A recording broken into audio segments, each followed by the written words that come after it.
So the idea today is to create together a smart sensor based on embedded machine learning algorithm. And the idea is to monitor fans, PC type of fans.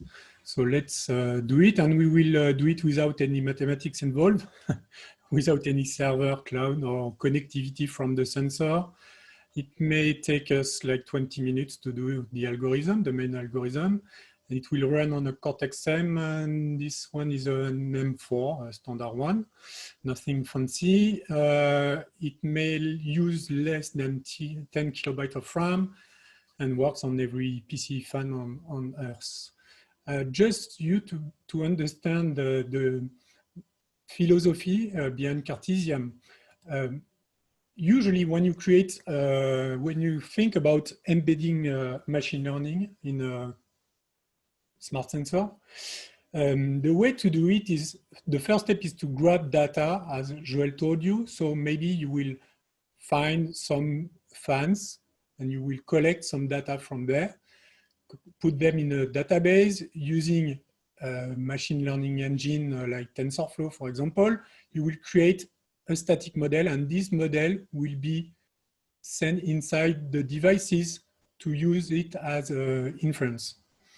The problem you have is you will never be sure to give this engine all the possibilities on the market, because there are huge variety of things in real life, of behavior in real life. So it's a huge challenge, and most of the time it's where is the difference between a POC and a real product. So the way we think about it is not to try to create a model, but more to try to create an engine. So we will create a machine learning engine that fits the project that is monitoring the fans. And this typical engine will be copied inside every devices, smart devices. And they will run inside and create the specific model of this specific fan. This one will be a different one, this one, this one, this one, all the fan you want. So this is the trick. This is why it's different, a different approach. So let's deep dive. Let's start with, so here I've got you may see on my screen the Embed Studio.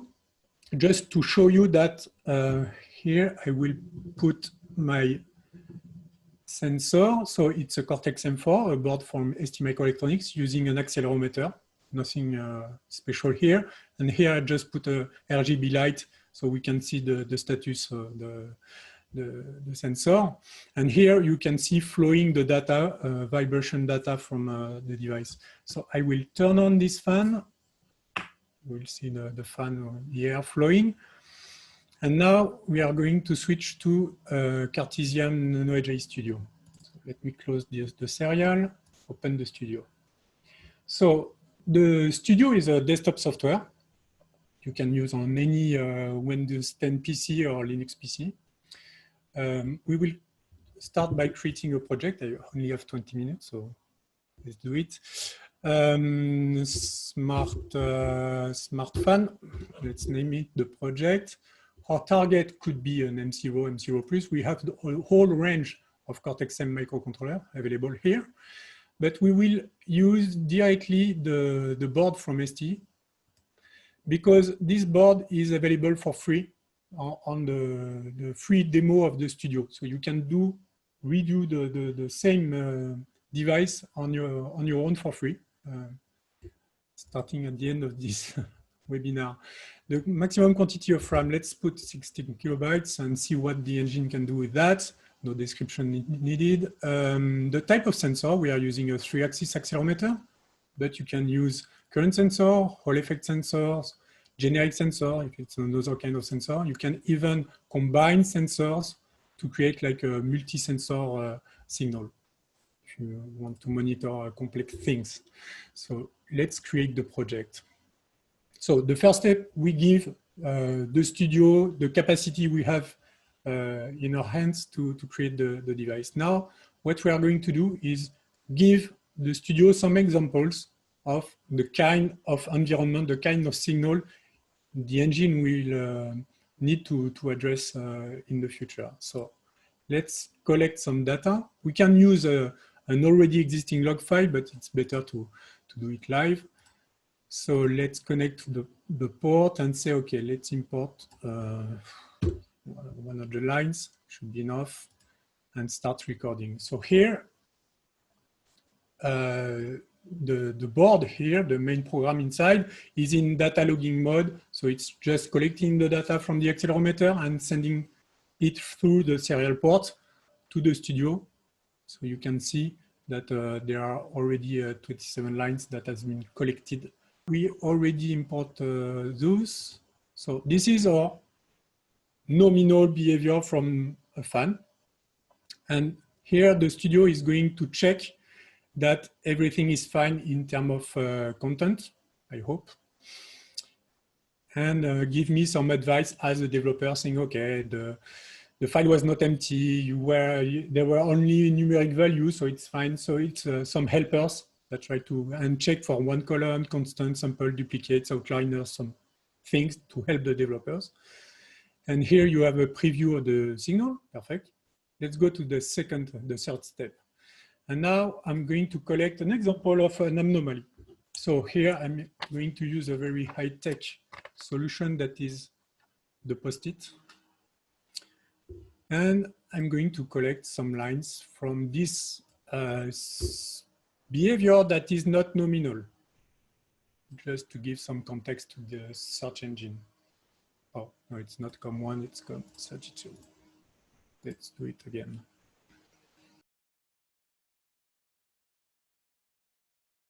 So I can import my abnormal signal and remove the post-it. So again, everything has been checked by the studio. So I go to the most interesting part of the studio, that is the search engine. And we are going to start. So here it will use the two signals, the information I gave it to when I define, and just have to say validate. And here, what the engine is going to do is going to combine like algorithm bricks from us in a smart way to find the better engine to train something, to train this kind of signal directly inside the Cortex-M microcontroller. So the first results are not very good. As you can see, the balance accuracy is 50%, the confidence was 30%, and the RAM was 2 kilobytes. And it already found a pretty good option here with a 97 balance accuracy, 100%, okay? So the balance accuracy is the capacity to distinguish a good and a bad signal. The confidence is like the distance the engine is going to be able to put between the good and the bad signal, and the quantity of RAM, of course, you know it. And so, as you can see, it's improving the solution. We are not going to wait till the end. We can already stop with that. I think it's enough for a demonstration. So now I already have, and here it will give the developer the amount of iteration recommended to learn. But as you can see, after 10 loops of learning, because it's an iterative learning, it's a learning function, the main program will call, I will call it like 20 times, for example, to create the model. So what we can do now is try this library, this engine, directly inside the studio. So I leave the board as a data logging mode. And what I will do is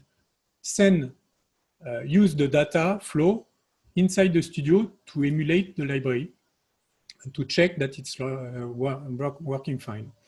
So here I can connect my serial data, say okay, and I will learn like I will do 30 iterations of learning.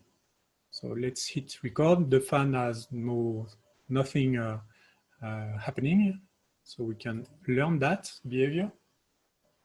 So it's like directly inside the device, but it's not currently inside the device. It's inside my PC that is using an emulator. So here the learning is happening, and we will, at the end of those 30 lines, we will switch to inference and try to check that everything is working fine. So it's done. Let's go to detection, connect to the serial port. So now it's the inference data. So as you can see, it's 100% nominal here. And if I put my post-it, my fancy post-it here, you can see that the signal is slightly different from what it was before I put that. If I can remove it gently. So it's back to nominal. It seems that the engine is working fine. So let's use it now. So the last step is to deploy our library inside our device. So we just hit compile here. We choose development version for this demo. And here it will ask our server, please give me this specific library with this combination of algorithm. So I will save it, SmartFun2. And it's done for Studio for now. So what I can do is go to download. It was SmartFun2. So I receive a zip file from the studio, from our server, with inside the library and the .h file. And the emulators, you can use them in command lines and the documentation. So what I will do is remove those previous libraries inside my project and put the new ones. You can find all the code on our website in tutorials. You can redo it and you don't have to do the main program by yourself if you want. So let's move them here. No, I have to unzip before and extract all. Let's do that and this to here. Okay, so I have the library inside my main program project. And what I will do is switch from data logging mode here to device mode with embedded learning. And let's do 50 learning. Okay, the threshold we will define at 80%. If it's below 80% in terms of similarity, we will trigger the red LED on the board. If not, it will flash green, meaning everything is fine. And you can see here, there is the initialization of the library here.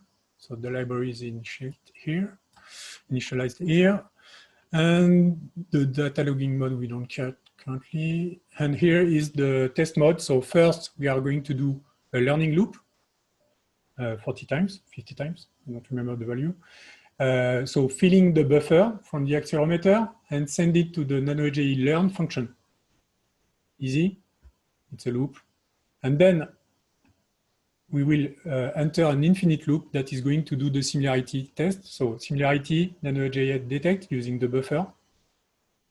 And to be sure, I'll do it twice because it's very fast. So I prefer to be sure that it was not a small glitch in if I hit my desktop or something like this. So, and if the similarity is below the threshold, we flash the red light, and otherwise it's a green light. So let's flash the board. And what we can do is use, let me switch to the, okay, so the board is flashed without any problem. Let me switch to this view. So let's remove my PC cable and put my wonderful homemade power bank. Not sure that I can charge my phone with that, but it's enough for our device. So blinking blue means learning. So every time the blue light is blinking, meaning there is a new pattern that has been learned by our new device. So it's blinking green, as you can see. You may see, not sure because of the webcam quality. If I put something here, you can see that an anomaly is detected. So it's fine, it works fine with this fan. Okay, fair enough. But if we had created a specific model, it will not work with another kind of fans. So let me put another example. It's a slightly different fan. It's not fan. what I will do is start the fan, reset the board, and as you can see, it's learning this new fan. So let it learn. And after the learning is done, so it's green, meaning that everything is fine. If I put a post-it here, detect that something wrong happening, and I can remove the post-it, it should go back to green. So I don't have to hit my disk. Okay. And now what we can do even better, maybe, try to use the big boy. So this is a more challenging thing for it's the disco light for sensor. So here you have two fans and they are working alternatively, one and the other one, both of them. So let's try if we can learn that. So I fix the sensor here, I reset the board. Okay, so now it's learning that.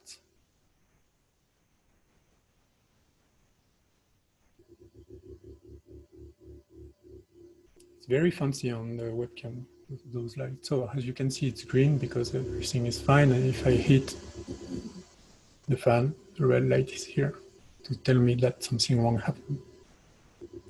So basically, we created together a smart sensor that is able to learn and detect anomalies in this kind of environment.